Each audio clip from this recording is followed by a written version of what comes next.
more appointments are coming in. This is like, fresh, hot, off the presses. I mean, it began with a spectacular appointment. A guy who's going to ruffle a few feathers and has no problem doing so at all. That is my friend, Mr. Tom Homan. Sure. Mr. Homan. But you work for me. I'm a taxpayer. You work for me. All right, so that gives you a little taste of where we're going. The president-elect announcing just minutes ago that he is tapping Representative Matt Gaetz as Attorney General to serve the United States of America. This is the representative from Florida. He is quite a character. He is not afraid of a challenge. He is not afraid of a fight. And it is entirely possible that we may actually see a lot of fights in the coming weeks, in the coming days, in the coming years. So that's a big, big appointment.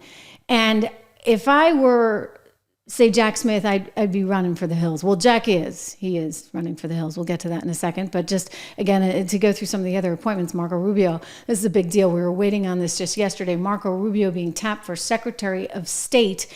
There he is with the president. Marco Rubio is seen as being really tough on China, and that's going to be a big deal in this environment. Just to share with you his statement today, leading the U.S. Department of State is a tremendous responsibility. I'm honored by the trust President Trump has placed in me as Secretary of State. I will work every day to carry out his foreign policy agenda. Under the leadership of President Trump, we will deliver peace through strength and always the interest of Americans and Americans, only Americans, right? So big deal to get Marco Rubio in there now as Secretary of State. Another major appointment coming just within the last couple of hours. We got Tulsi Gabbard, ladies and gentlemen. Tulsi Gabbard. I know you guys wanted her, and Tulsi Gabbard is coming through there. The president, let's see, we've got another graphic I want to show you because he made a statement on this, but this is Tulsi, of course, and this is another big deal. So Department of National Intelligence. I mean, this is like the renegade crowd, is it not?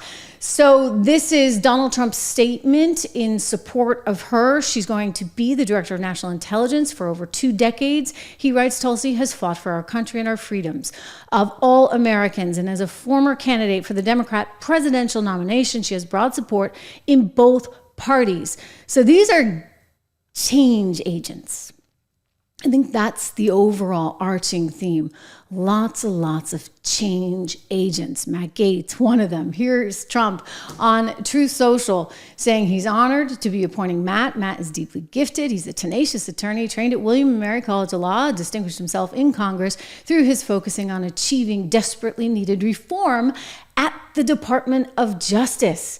I mean, he sure did, right? I mean, we used to love I still love seeing him in action. There, the C-SPAN stuff that you can watch for 40 minutes because it's that entertaining when Matt Gaetz is in the seat. So lots of appointments still being made in this hour. I want to get to Pete Hegseth in just a second, but first, just some intel on the Treasury Department, the cabinet taking shape here, and apparently there is some discussion of a Treasury Secretary perhaps not going to Scott Bessent in the 11th hour, Howard Lutnick. Now, Howard runs Cantor Fitzgerald, an investment bank on Wall Street. You may remember it from the unfortunate 9/11 days. Anyway, Howard was head of the transition team, and he's looking around. He's like, okay, well, where's my gang? And apparently he wants Treasury. I'm not so sure it's going to come through. I am hearing, though, he's much needed potentially as head of the SEC, especially as we look at crypto and the sort of embracement, if you would, of crypto. What does that mean from a regulatory standpoint?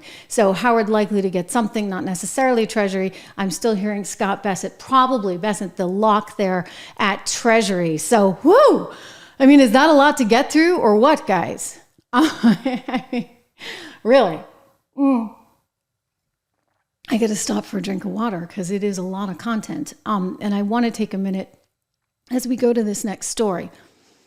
Pete Hegseth, he was named last night as Trump's pick for Department of Defense. Now, Pete Hegseth is a great guy, I can tell you. Pete Hegseth named as Department of Defense Secretary by Donald Trump.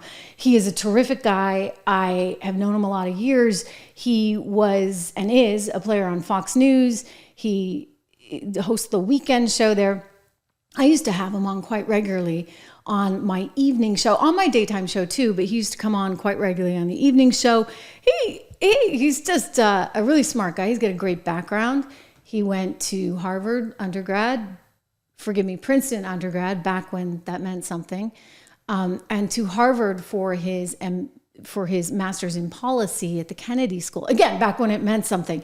He has been in Afghanistan. He has been in Iraq. He has 2 bronze medals. So in other words, this is somebody who is a veteran himself, ran a veterans group after the fact, before he became a Fox News contributor. He used to come on TV and people were like, oh my gosh, like he's kind of good. He speaks well, he's articulate, he's smart, he looks great.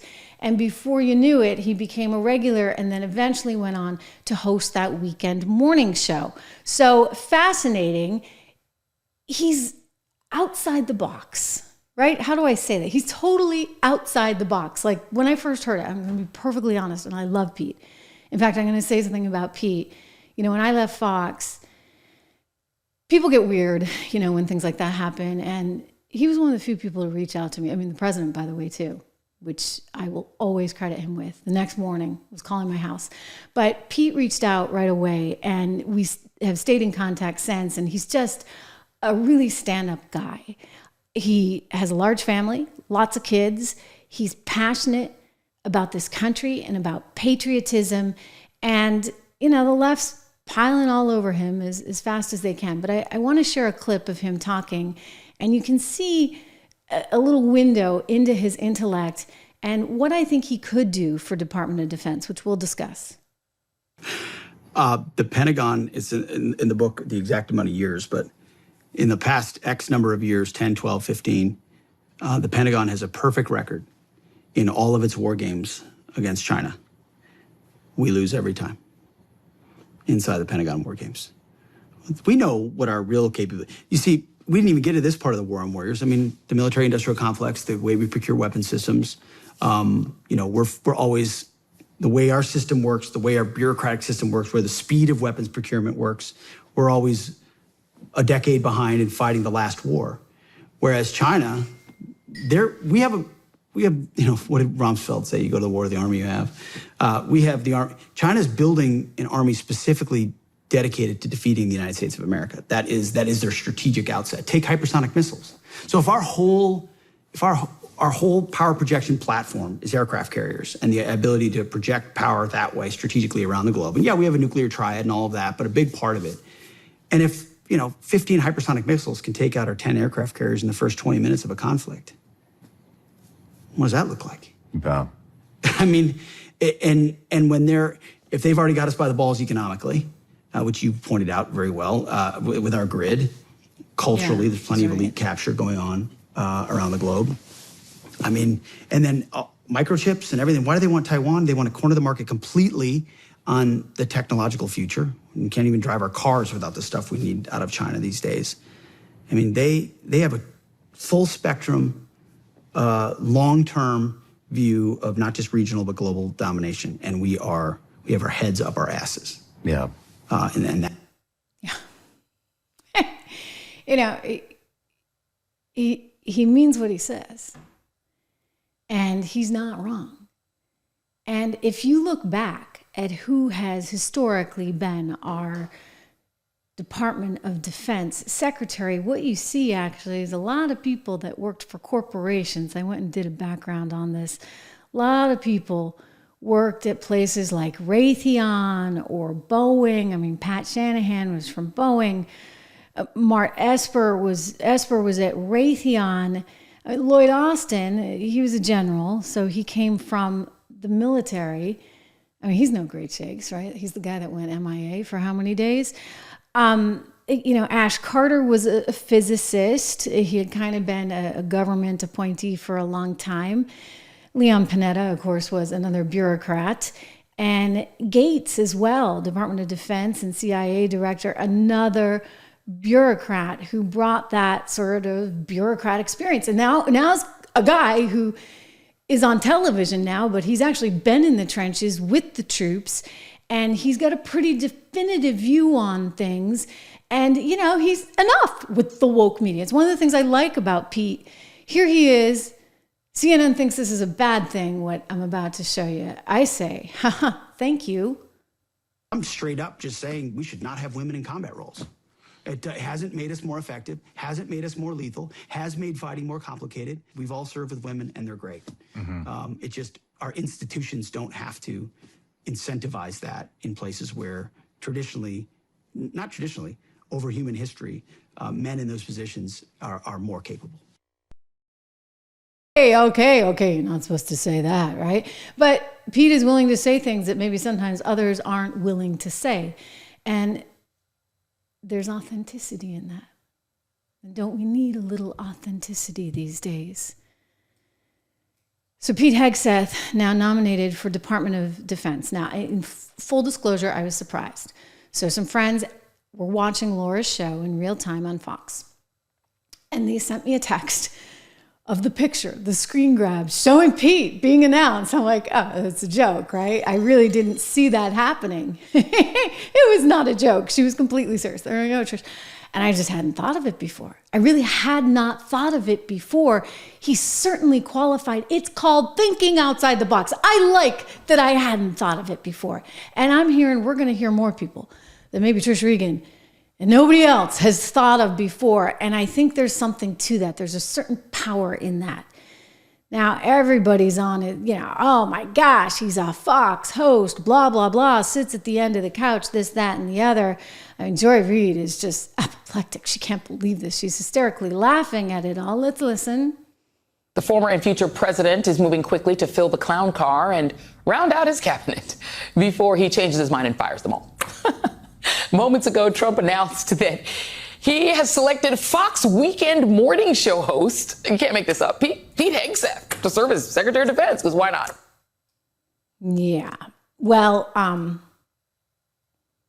your network's about to be sold, Joy. I hate to break the news. So I'd say that Pete's in better shape than you right about now. I mean, not to be mean or anything, but it is about to get sold. More on that in a second. But listen, you can say, oh, he's just a host on television, whatever. The guy has been in battle. The guy has gotten 2 bronze medals for being in battle. The guy was the CEO of a veterans organization. And by the way, the guy, after he left Princeton undergrad, was working at Bear Stearns as an equity analyst. Listen, I worked myself as an equity analyst at, actually a fixed income analyst, if we want to get really specific, at Goldman Sachs. And these jobs are not easy to get. He's smart. He's worked hard over the last couple of decades. You got this Elizabeth Warren out there tweeting up a storm. Oh my gosh, she's so angry at the idea that somehow Pete Hegseth could be our Department of Defense Secretary of Defense. I got to read this one to you because it's just sort of funny. I had to respond to it on Twitter. You can follow me on Twitter, by the way, at Trish_Regan. But I got a kick out of this one because she's just kind of bitter. And it's really coming out. The bitterness is evident. Elizabeth Warren is really mad that somehow Donald Trump picked a Fox and Friends weekend co-host. She writes, I led the Senate military personnel panel. All 3 of my brothers served in uniform. I respect every one of our service members. Donald Trump's pick will make us less safe and must be rejected.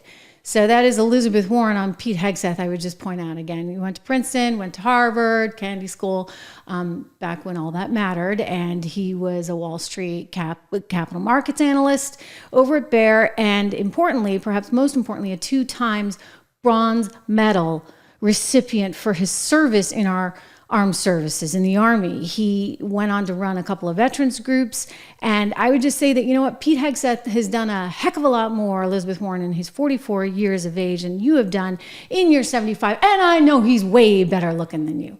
But you know what? Like maybe that'll actually inspire some people. You know, he's like the whole image, right? Could it inspire some young men to want to be in our armed services? Instead of, watching transgender TikTokers go on about how you should join the military because, maybe we had a free operation. Seriously, they had transgenders trying to recruit for the Biden administration on TikTok. I mean, it was outrageous for the Navy. I'm like, what's wrong with this world? You want a strong military and this is how you're going about it? Maybe you need a guy like Pete out there. Maybe you need somebody who kind of looks the part.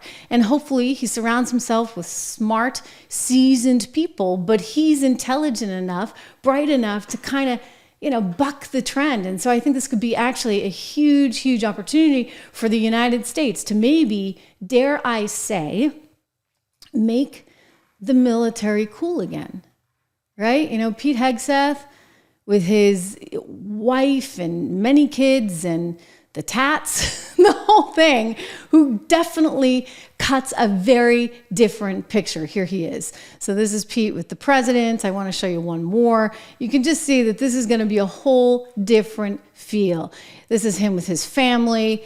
Again, let's make the military something that we want to do, that we want to be in, that people, respect. And I think there's a real shot of doing that. So again, Pete Hegseth getting this big opportunity. It's not something I would have necessarily thought of. Maybe Veterans Affairs would have crossed my mind, but this is what you call, ladies and gentlemen, thinking outside the box. And there's something really incredibly special about that.